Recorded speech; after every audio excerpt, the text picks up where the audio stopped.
ભારતના સંરક્ષણ દળના વડા જનરલ અનિલ ચૌહાણ હાલ આર્મેનિયાની સત્તાવાર મુલાકાતે છે, જ્યાં તેમણે ભારતીય બનાવટના અત્યાધુનિક શસ્ત્રોનું નિરીક્ષણ કર્યું હતું.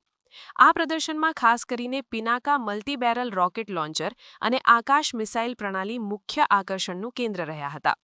આ મુલાકાતનો મુખ્ય ઉદ્દેશ્ય બંને દેશો વચ્ચે સંરક્ષણ ક્ષેત્રે સહયોગ વધારવાનો અને આર્મેનિયાના લશ્કરી આધુનિકીકરણમાં ભારતની ભૂમિકાને સુદૃઢ કરવાનો છે.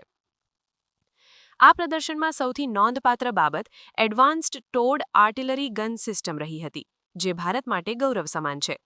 રસપ્રદ વાત એ છે કે આ અત્યાધુનિક તોપ હજુ સુધી ભારતીય સેનામાં સત્તાવાર રીતે સામેલ કરવામાં આવી નથી, પરંતુ આર્મેનિયાએ તેની ક્ષમતા પર વિશ્વાસ મૂકીને અગાઉથી જ તેની ખરીદી કરી છે.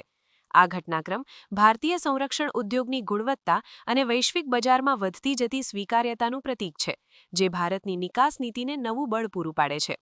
સંરક્ષણ નિષ્ણાતો માની રહ્યા છે કે આર્મેનિયા સાથેની આ ભાગીદારી દક્ષિણ કાકેશસ ક્ષેત્રમાં ભૌગોલિક રાજકીય સંતુલન જાળવવામાં મદદરૂપ થશે.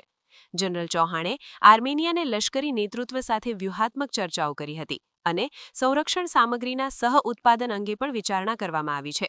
ભવિષ્યમાં આ સહયોગથી ભારતીય સંરક્ષણ નિકાસના લક્ષ્યાંકોને પ્રાપ્ત કરવામાં મોટી સફળતા મળશે અને મેક ઇન ઇન્ડિયા અંતર્ગત બનેલા શસ્ત્રો વિશ્વભરમાં પોતાની આગવી ઓળખ પ્રસ્થાપિત કરશે.